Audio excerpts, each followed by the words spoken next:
What if I told you that the quietest killer in your life isn't failure, fear, or even time? It's the word later. Later always sounds harmless. It wears the disguise of logic, making us feel like we're in control, that there will be a better time, a more favorable condition, or the right emotion to finally begin. But the truth is, later is the most dangerous lie we tell ourselves, because it delays action, steals opportunity, and quietly kills what matters most. We promise to call back later, to start later, to express love, to apologize, to forgive, someday when time and mood feel right. But few realize that later is where dreams are buried, where love fades into silence, and where the most precious thing we have, time, is lost without a trace. There is no moment more perfect than now, no future day more certain than this one, and no force more powerful than the decision to begin, right here, right now. Every minute you hesitate is a minute you abandon your potential. Every day you postpone what matters is a day you surrender to regret instead of progress. If you're tired of overthinking, if you've wasted too many mornings telling yourself not yet, then stay with me.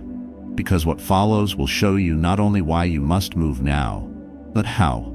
If this message speaks to you, subscribe, stay present, and share your story in the comments. Someone needs to hear it. The moment is here, don't leave it behind. One later is the most dangerous lie we tell ourselves. Later is seductive. It sounds reasonable, even responsible. It tells you to wait for clarity, for the perfect time, for life to settle down. But that voice, calm, quiet, and dressed in logic, is the most dangerous form of self-deception. Because while you're waiting for that imaginary right moment, life continues without pause. And in that space between intention and action, everything important begins to slip away. I remember a friend of mine, brilliant, full of energy, always planning. For years he talked about starting a woodworking business. He would sketch out ideas on napkins, obsess over tools, and watch tutorials late into the night. But every time someone asked, "When are you starting?" he'd smile and say, "Soon, when I'm ready." Ready, in his mind, meant more money, more time, a better location. He kept putting it off, month after month, year after year. Then life threw him off balance. His mother got sick, his marriage fell apart, and he had to take a job far from home. Today he still has those sketches and talks about that dream. But the fire is gone. It wasn't failure that killed it. It was delayed. That's what later does. It doesn't make a scene. It doesn't show up with red flags. It simply waits. And while it waits, it drains your urgency, your belief, your momentum. That's the quiet cruelty of procrastination. It doesn't feel like harm in the moment, but it slowly robs you of the only thing you can never get back: time. The Stoics understood this better than anyone. Marcus Aurelius wrote not in grand speeches, but in urgent reminders to himself. You could leave life right now. Let that determine what you do and say and think. There's nothing morbid about that. It's clarity. The kind of clarity we need to remember that action is not something we wait for. It's something we choose.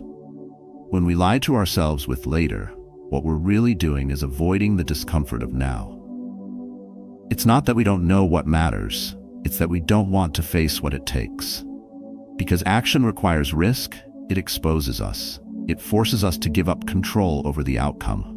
But that discomfort is exactly where the Stoic mindset finds strength. Seneca wrote that we suffer more in imagination than in reality. And that's the root of delay. We imagine all the things that could go wrong, all the judgments we might face, all the pain we might feel. So we choose comfort over courage, stillness over effort. But what we call comfort is often just avoidance in disguise. Think about what you've been postponing. Not the small stuff, but the conversations, the changes, the decisions that have been nudging at you for months or even years. That inner voice you've learned to mute with distractions, with busyness, with logic. You tell yourself you're being patient, you call it timing. But deep down, you know it's fear. Not fear of failure, but fear of starting, fear of imperfection, fear of disruption. The Stoic approach doesn't ask you to silence that fear. It asks you to move anyway. Fear is part of life, but regret is not something you have to accept. You don't need to feel ready. You need to feel honest. Look at your life and ask, not what do I want someday, but what demands action today? What are you letting slip through your fingers under the illusion that there's still time? Later is not a schedule. It's a sedative. It keeps you asleep while your days disappear. Every not today compounds. Every delay becomes harder to break. And one day, you wake up to a version of your life you didn't choose. You simply drifted into it. The Stoics believed that discipline starts with clarity. Not clarity about the future, but about this moment and what it requires. The present is where your power lives. Not tomorrow, not next month, not someday when things calm down. Now. And if you can be courageous now just once, you'll find that the next step becomes easier. Momentum builds not from grand plans, but from simple, honest movement in the direction of what matters. So when you hear yourself say, "I'll do it later," pause. Don't ignore that whisper. Look at it. Question it. Ask yourself, what am I really avoiding? What am I trading away when I delay this? You'll often find the answer isn't logical, it's emotional. But that's exactly why it must be faced. Because anything worth doing will rarely feel easy at first, and anything you value deeply will ask for effort before it offers reward. Later has already cost too much. It's time to reclaim what it's taken. Not by rushing, not by overwhelming yourself with unrealistic change, but by simply refusing to drift any further. By choosing one thing today that matters.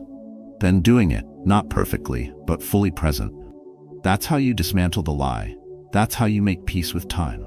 And that's how you step finally into the life you were meant to live.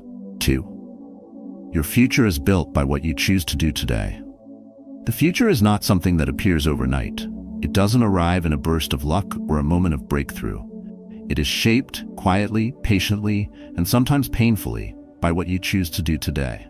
Not what you intend, not what you hope for, but what you actually act on. And this truth is both liberating and terrifying, because it means you hold more power than you think, but also more responsibility than you've probably accepted. There was a time when I didn't understand this. I used to believe change would come when circumstances aligned, when I had more time, when my finances stabilized, when I finally felt inspired enough. So I waited. I read books, made plans, and filled notebooks with ideas. But I didn't act. Each day felt full, but nothing truly moved. Until one morning, standing in front of the mirror, I saw the fatigue of mental clutter, the weight of all the things I had planned but never started. And in that moment, it hit me. The gap between the life I imagined and the life I was living wasn't made of fate. It was made of, or more accurately, my lack of choices. That day, I made a change so small it felt insignificant. I set my alarm 30 minutes earlier. No excuses, no negotiation. Just 30 quiet minutes for focused work before the world intruded. I did that for a week, then 2, then 6 months, and something shifted. Not just in results, but in how I saw myself. I was no longer the person who waited. I was the person who moved, slowly, consistently, and deliberately. And the longer I kept that promise to myself, the more momentum I built. From those 30 minutes came clarity, confidence, and eventually opportunities I could never have scripted. That's what most people miss. They think the future is about big leaps, life-altering moments. But the Stoics remind us, greatness is in discipline, not drama. Seneca wrote that luck is what happens when preparation meets opportunity. But preparation is built in the mundane, in the discipline of ordinary days. What you choose today, how you speak, how you respond, how you spend your first hour after waking, is a declaration to the future. It tells the world what you're serious about. It tells your mind what to believe about you. And that belief, when repeated in action, rewires everything. This is not motivational fluff, it's structure. Your habits are the architecture of your destiny. Every time you skip the workout, scroll past the book, silence the thought that says, "You should do this now," you're laying bricks. The problem is you're just building in the wrong direction. And what you build becomes where you live. If you don't like where you are, it's not because life failed you. It's because you haven't been showing up to shape it. That's what the Stoic mindset offers us. Radical ownership, not of outcomes, but of process. Epictetus didn't tell us to control the future. He told us to control our choices. That means you don't need to know what next year holds. You just need to show up today with intention. Speak with more kindness. Finish the task you keep avoiding. Begin the habit you've postponed. Because while others wait for motivation, you train self-command. And yes, it's uncomfortable. Growth always begins with friction, but so does regret. The difference is, one strengthens you and the other haunts you. The moment you act, even in small ways, you prove to yourself that you are not your past delays. You are not your fears. You are the person who moves anyway. And that identity is the foundation of everything. Because your future self isn't someone you meet someday, it's someone you build now. In silence, in discipline, in the invisible choices no one claps for. The beauty of this truth is that you don't need perfection. You need honesty. You need the willingness to show up tired, to work when it's boring, to repeat what feels unimpressive. Because repetition, when done with purpose, becomes rhythm, and rhythm becomes reality. So ask yourself, not what you want 5 years from now, but what you're committed to today. Not what you believe in theory, but what you embody in action. Your schedule reveals your future far more than your goals do. And your daily decisions are louder than any dream you keep in your head. You don't need to change your life all at once. You just need to stop abandoning today. Every time you choose to be present, to stay consistent, to take even one meaningful step, you reclaim authorship over your life. Not by force, but by alignment. You become less reactive, more grounded, and more focused. You stop waiting for the future to find you, and you start building the kind of future that deserves you. What you do today is not just an event, it's a vote, a signal, a seed. Plant it wisely, water it with intention, and trust that even the smallest act, done with awareness, can reshape everything. In the end, it's not time that changes you. It's what you choose to do with it. 3. Regret is what happens when we postpone what matters. Regret rarely announces itself in the moment. It arrives silently, long after the moment has passed, when the words are no longer possible, when the door is no longer open, when time has erased the choice you once had. We often imagine regret as the result of some great mistake, some bold action that backfired. But more often, it comes not from doing, but from not doing, from holding back, from waiting, from telling ourselves, not yet, over and over, until not yet becomes never. The things we postpone are rarely trivial. We don't delay brushing our teeth or drinking water. We delay the things that matter, the vulnerable things, saying I love you, saying I'm sorry, saying goodbye, starting again, letting go, speaking the truth. These are the moments that define who we are, and yet these are the moments we most often avoid. Not because we don't care, but because we care too much. Because they expose us, because they ask us to feel, because they demand a level of courage we're not used to practicing. So instead, we bargain with time, assuming tomorrow will offer a softer landing. But time is never guaranteed. And when the moment slips, what we're left with is a weight that can't be lifted by logic. That's what regret is, a weight that logic can't fix. The Stoics warned us about this. They didn't tell us to suppress emotion. They told us to live intentionally, to avoid the kind of suffering that stems from indecision and avoidance. Seneca said that we suffer more in imagination than in reality, and nowhere is that truer than in the hesitation before meaningful action. We imagine the worst outcomes. We dramatize rejection. We fear the unknown. And in that hesitation, we trade authenticity for safety. But safety is an illusion when time is moving. There is no pause button. Each moment unclaimed becomes a moment lost. Regret is not just emotional, it's existential. It strikes at the question we try not to ask. What would my life have looked like if I had chosen differently? Not necessarily more success, not more comfort, but more presence, more truth, more peace. Regret isn't loud, it doesn't scream. It settles in like silence, like something unfinished, like a thought you can't let go of, even when everything around you seems fine. And often, it haunts us not because of what happened, but because of what could have happened if we'd acted when it mattered. That's why this idea sits at the heart of Stoic philosophy. Act now, not later. Not recklessly, not out of panic, but with clarity, with presence, with integrity. The Stoics were not obsessed with productivity. They were obsessed with meaning, and meaning lives in the things we're most afraid to face. In the hard conversations, in the steps we avoid, in the decisions we keep pushing to next week. But when we postpone what matters, we trade a short moment of discomfort for a long season of restlessness. We gain nothing. we lose everything that could have grown from action. Think about what's been lingering at the edge of your mind. Something you know you need to say, something you need to start, something you need to stop pretending doesn't matter. That thing you keep pushing to the side because the timing doesn't feel perfect. You don't need more time, you need more truth. You need the willingness to face what scares you, not because you won't feel fear, but because you refuse to let fear make decisions for you. That's stoicism, not cold detachment, but disciplined presence. Choosing to step forward, not when it's easy, but when it's necessary. There will always be reasons to wait. That's what makes regret so common. It feeds on hesitation. It multiplies through avoidance. But there's something remarkable that happens when you do the thing you've been delaying. The silence lifts, the tension dissolves, and in its place, there's a quiet kind of power. The kind that comes not from control, but from alignment. Because nothing is heavier than regret, and nothing is lighter than peace. This is your reminder. Stop waiting to be ready. Stop believing that time will wait for you to find courage.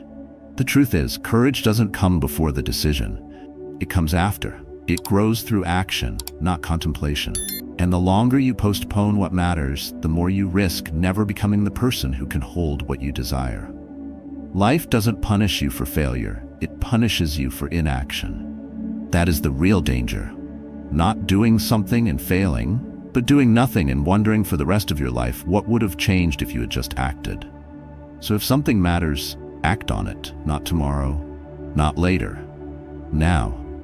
Because regret is not a warning, it's a consequence, and your future peace depends on your willingness to face what matters today.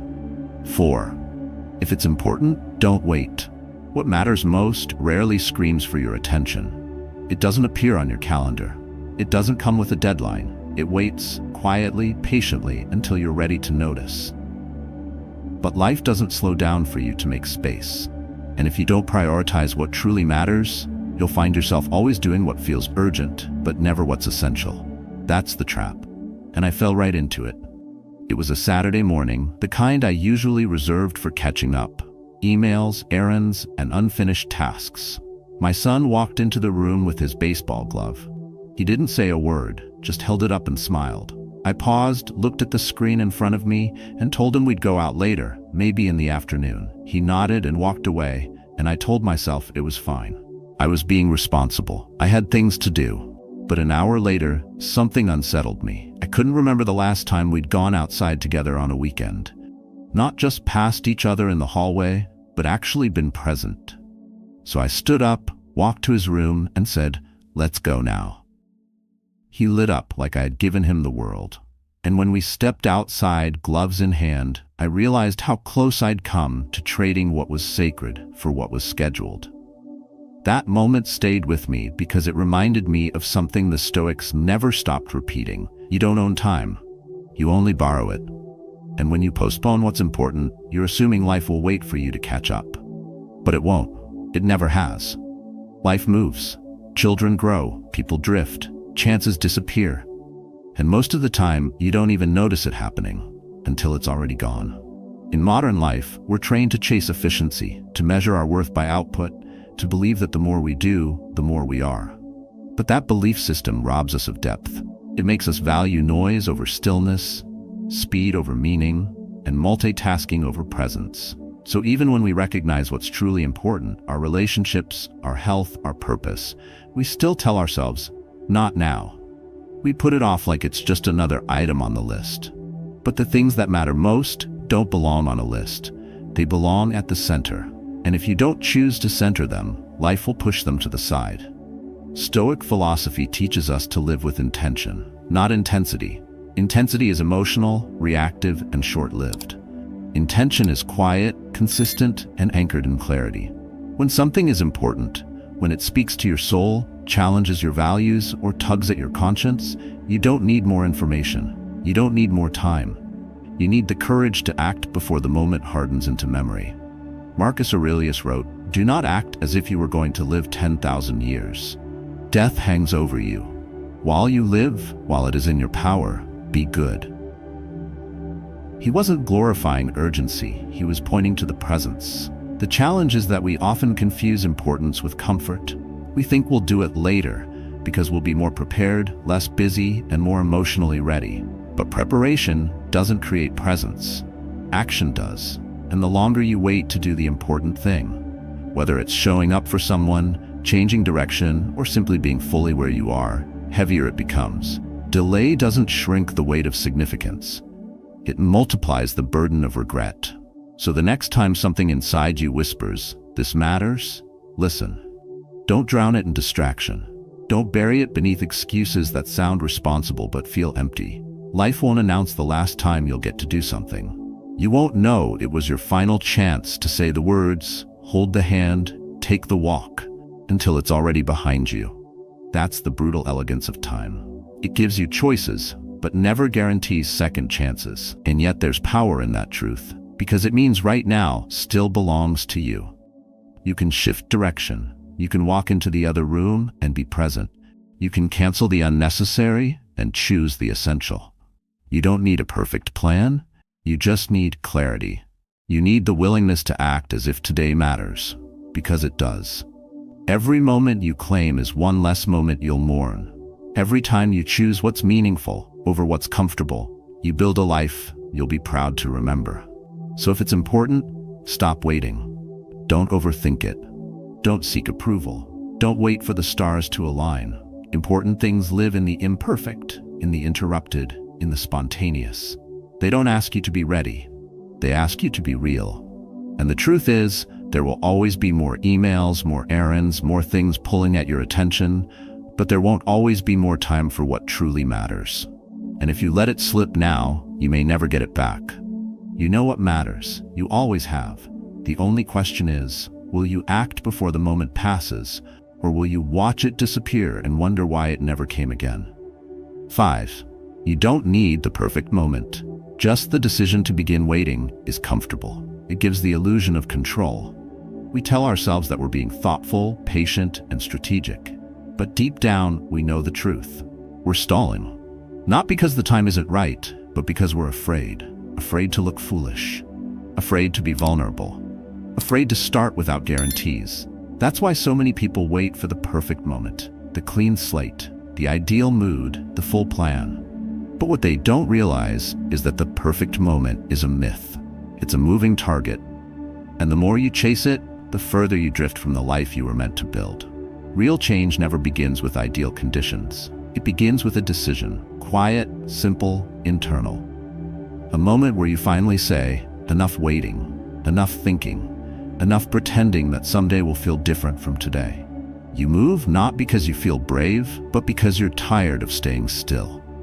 And that shift, that inner turn from delay to movement, is where transformation begins. Not in the external world, but within the mind that stops making excuses. I once met a man who wanted to run a marathon. He wasn't young, he wasn't in shape, he didn't have the right shoes or the right diet, but he made a decision. He didn't start with a coach or a gym membership. He started with 10 minutes of walking after dinner. Every day, no matter what. And after 6 months, he was running. Not fast, not far, but running. 2 years later, he crossed the finish line. Not because he waited for the best moment to train, but because he stopped waiting at all. That's the kind of clarity Stoicism teaches us to cultivate. Not the fantasy of perfection, but the discipline of presence. The willingness to start where you are, with what you have, knowing that time doesn't owe you ideal conditions. Marcus Aurelius wrote, "If it is endurable, then endure it. If it is not, then stop complaining." In other words, if the moment isn't perfect, so what? It's not supposed to be. You don't need to be perfect, you need purpose. And purpose requires motion. The modern mind is addicted to preparation. We collect information, compare plans, and watch others do what we haven't dared to begin. But preparation becomes a trap when it substitutes for progress. You can spend your whole life getting ready and never take a single real step. Because readiness isn't a feeling, it's a result. It comes after action, not before. The decision to begin is what sets everything else in motion, and every meaningful journey begins the same way. Uncertain, imperfect, real. There's something sacred about first steps, not because they're impressive, but because they're honest. They say, I'm no longer waiting for life to change, I'm stepping into it as I am.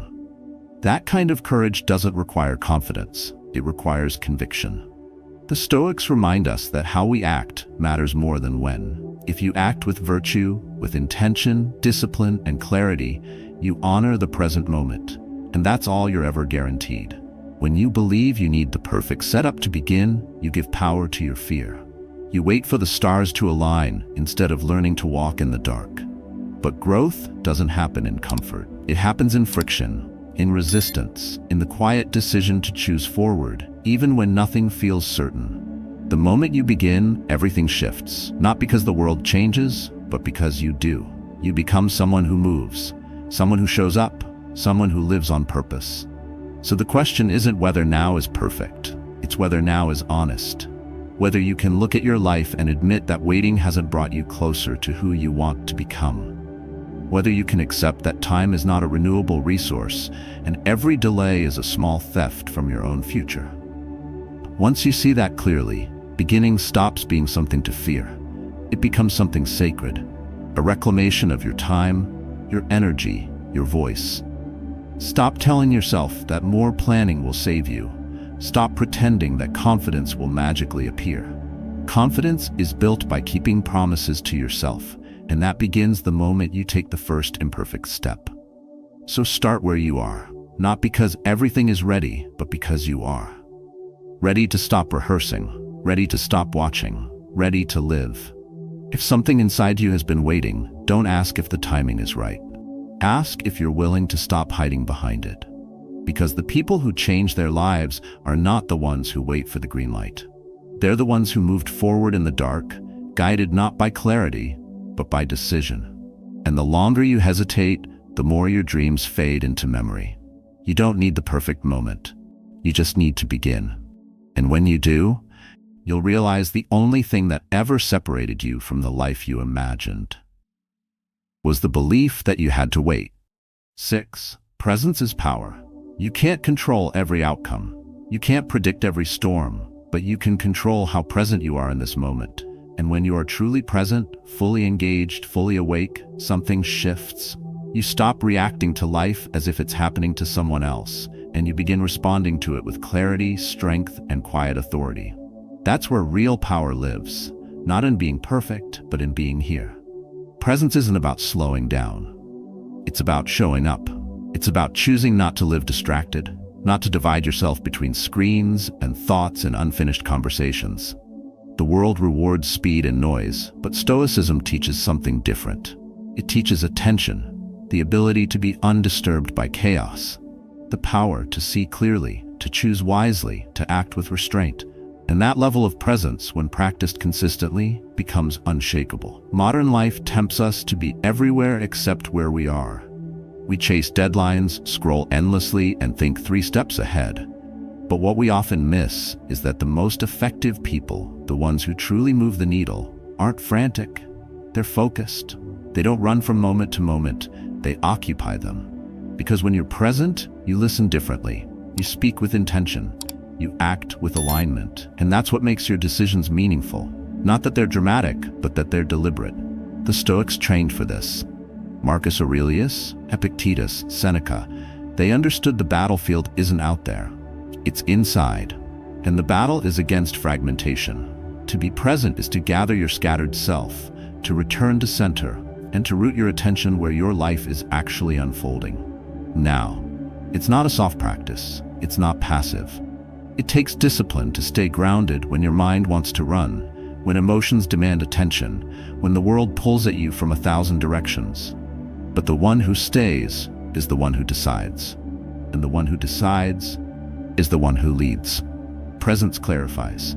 It sharpens your judgment. It strips away noise and shows you what actually matters.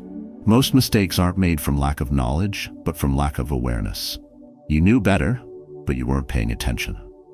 You missed the signal. You spoke too fast. You acted too late, not because you were incapable, but because you weren't there.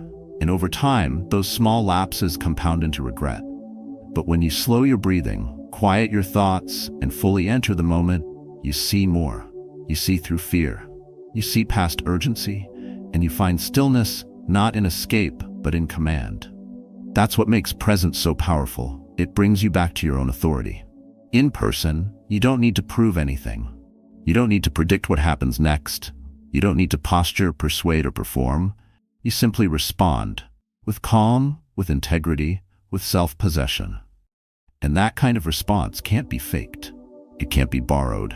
It has to be cultivated, moment by moment, decision by decision, through the practice of returning, again and again. The mind will wander, the emotions will rise, the distractions will come.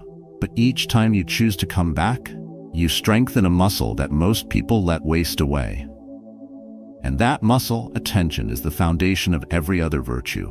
Without it, there is no self-control. Without it, there is no wisdom. Without it, there is no peace. Because peace isn't found in still environments, it's found in still minds. Minds that can stand still in the fire. Minds that can remain steady in motion. So the next time you feel overwhelmed, don't chase a solution. Don't reach for escape. Reach for presence. Ask yourself, what is real right now? What can I control right now? What deserves my full attention right now? These are Stoic questions, not theoretical but practical. They bring you back to the only place where change begins, the present. You don't need to master everything at once. You don't need a perfect routine or a quiet life.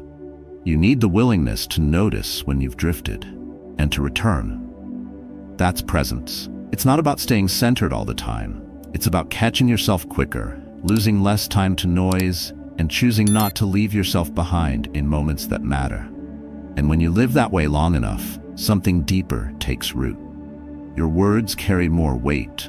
Your actions have more direction. Your mind becomes less reactive. Your heart becomes steadier. Presence won't solve every problem, but it will show you what problems are worth solving. It won't eliminate discomfort, but it will give you the strength to endure it without falling apart. And it won't make you untouchable, but it will make you unshaken. There is nothing more powerful than a person fully here. Not chasing, not clinging, not hiding. Just awake, just aware, just aligned. Presence doesn't make you soft. It makes you sharp. It makes you still. And in a world addicted to reaction, stillness is a form of rebellion. It's where your strength begins, and it's where you finally start to live. 7. Small actions today beat big plans for someday. Big plans are seductive. They give you a sense of control, a future to look forward to, and the illusion that you're already halfway there. You sketch ideas, set lofty goals, and feel a rush of motivation every time you imagine the end result. But all of that remains theory until it meets the resistance of real life. And real life rarely waits for your plans to be perfect. That's why what matters most isn't how grand your vision is. It's whether or not you're moving, right now, in the smallest way possible. Most people don't fail because their dreams are too small. They fail because they never begin. They wait for the perfect time, the ideal setup, the moment when everything aligns. But that moment doesn't come. What does come are days filled with distractions, doubts, and delays. So they hold on to the dream while quietly walking away from it, one day at a time. Until one day, the dream no longer excites them. It haunts them. Not because it was impossible, but because it was never acted on. The truth is, action, any action, is worth more than 1,000 ideas. A 5-minute walk beats an unread fitness plan. Writing one paragraph matters more than outlining a whole book you never start. Recording a single video with your phone and imperfect lighting moves you further than weeks spent researching cameras. That's what makes the Stoic approach so grounded. It doesn't ask for the ideal. It asks for the real. It reminds you that philosophy isn't something you believe. It's something you practice. And practice begins with action, however small. There's a kind of quiet courage in starting small. It doesn't get attention. It doesn't make headlines. But it builds momentum. And momentum compounds. The person who commits to 10 push-ups a day eventually reshapes their body and mind. The one who studies for 15 minutes each night ends up fluent, while others wait for time to open up. The man who decides to listen with full attention to his partner, just once a day, rebuilds trust that years of talking couldn't fix. These are not dramatic gestures. They are consistent ones. And consistency beats intensity every time. Modern life pushes us toward scale, toward visibility, toward results that look good on paper. But Stoicism asks us to scale inward. to choose mastery over noise, to focus not on how much you do, but how you do it. It's not about impressing others, it's about aligning with your principles. And when you take even one small action that honors your intention, you reclaim agency. You stop being the person who dreams and start becoming the person who moves. The Stoics didn't write about chasing goals, they wrote about the right use of time. They understood that discipline isn't about rigidity, it's about rhythm. And rhythm comes from repetition, not inspiration. If you wait to feel ready, you'll wait forever. But if you do something, anything today, you change the trajectory of your tomorrow. 1 degree of shift, done consistently, will land you in a completely different destination over time. That's not a theory, that's math, and it applies to every part of your life. Start with what you have, right here, right now. Don't underestimate the impact of a single, small step taken with full attention. That's what builds character. That's what builds belief. And belief, reinforced by daily action, becomes identity. You don't become disciplined by making big declarations. You become disciplined by doing small things on the days you feel like doing nothing. When things feel overwhelming, simplify. Cut the weight of grand expectations. Ask yourself, what's the next small action I can take that I won't regret tomorrow? Maybe it's a phone call you've avoided. Maybe it's drinking water before reaching for caffeine. Maybe it's sitting still for 5 minutes and breathing deeply. Whatever it is, do it fully. Do it with your attention, and trust that it's enough to start, because movement matters more than magnitude. Intention matters more than intensity. When you show up for your life in small ways, you change it in big ways. And the Stoic path isn't about chasing success. It's about becoming someone who lives deliberately, someone who acts today instead of just planning for someday.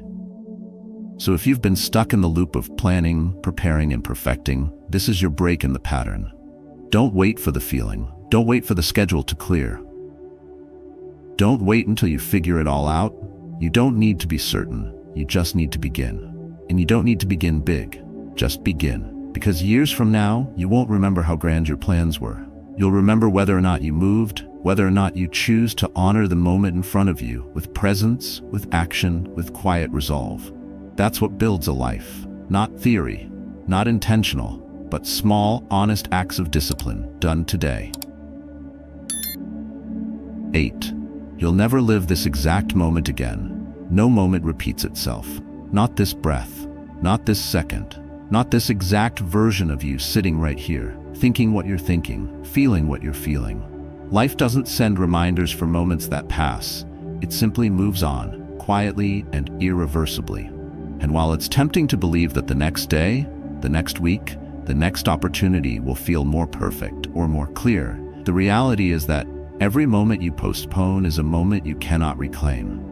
We live as though time is on our side. We speak about tomorrow like it's promised, like it belongs to us. But tomorrow is a concept. This moment is reality. And yet, this moment is the one we waste the most. We waste it by looking backward at what we can't change, or forward at what we can't control. We fill it with thoughts that don't serve us, distractions that don't grow us, and excuses that slowly detach us from what matters. The result is a life that feels full, but never grounded, busy, but rarely meaningful. Presence isn't about moving slowly, it's about moving with depth. When you're fully here, your choices sharpen, your emotions settle, and your attention becomes a tool instead of a burden. But presence requires discipline. It demands that you stop letting your mind race ahead into imagined futures or wander back into unresolved pasts. Stoicism brings you back, not with rituals or philosophy for philosophy's sake, but with reminders that time is your most sacred resource. And what you give your attention to in this very moment becomes your actual life. Not your plans, not your intentions, your attention. This is why small moments matter, because they're not just filler, they are life. That one breath where you pause instead of reacting, that short silence before you speak, that subtle shift from scrolling to reflecting. These things may seem minor, but they're not. They're decisions, and decisions form direction. Over time, those small choices either build the kind of life you're proud to own, or one you don't recognize anymore. We often think the significant parts of life are the big events, the milestones, the turning points. But when we look back, what defines us isn't one massive leap. It's the 1,000 invisible steps we took or didn't take. It's the moments we showed up or disappeared. The times we listened instead of spoke, acted instead of doubted, breathed instead of panicked. Every day gives you those opportunities, but not twice. Once. You either inhabit the moment or you miss it. There's no pause button and no rewind. The modern mind is trained to move fast, to multitask, to skim the surface of everything. But presence asks you to go against that current, to move more slowly, to feel deeper, to engage more fully with fewer things. This isn't weakness, it's focus, it's clarity. It's the strength of a different kind, the kind that doesn't shout but endures, the kind that doesn't just pass time, but uses it wisely. When the Stoics speak of memento mori, they're not trying to scare you, they're waking you up.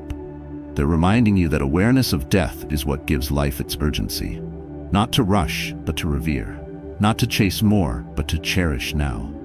Because when you remember that each moment is unrepeatable, your standards change. You become less tolerant of distraction, less interested in drama, and more committed to truth. You stop letting time use you, and you start using time to create what matters. This isn't about being perfect, it's about being aware. The most dangerous thing isn't failure, it's absence. Being physically present but mentally gone. Being emotionally numb because you've trained yourself to avoid what's real. You don't need to feel ready, you need to be awake.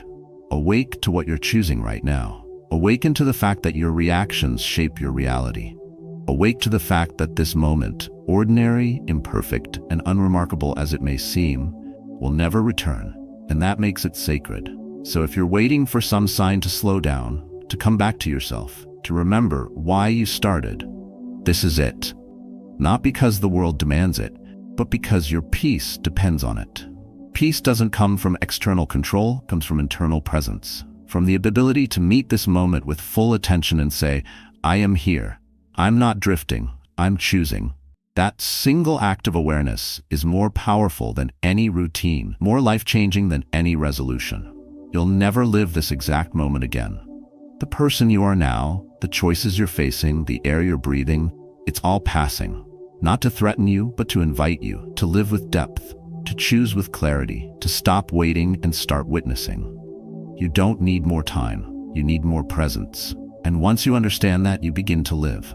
Not in ideas, not in fears, not in projections, but in truth. And the truth is always found now. Every moment you hesitate, something irreplaceable slips away. This is not just a call to action, it's a call to awareness. Through the lens of Stoic philosophy, we've explored how delaying what matters, waiting for the perfect time, or drifting through the day numbs your potential and clouds your inner strength. But it doesn't have to be this way. You don't need the perfect conditions to start. You only need the presence of mind to choose now. Each decision you make, however small, either moves you toward the life you want or keeps you chained to the one you're merely surviving.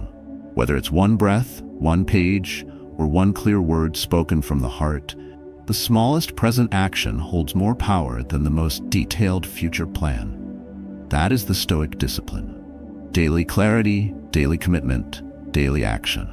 You won't always feel ready, but readiness isn't the requirement. Intention is, and when practiced daily, intention becomes character. So ask yourself often, what can I do right now that my future self will thank me for? Let that guide you. Let it simplify your choices. Let it recenter you every time you drift.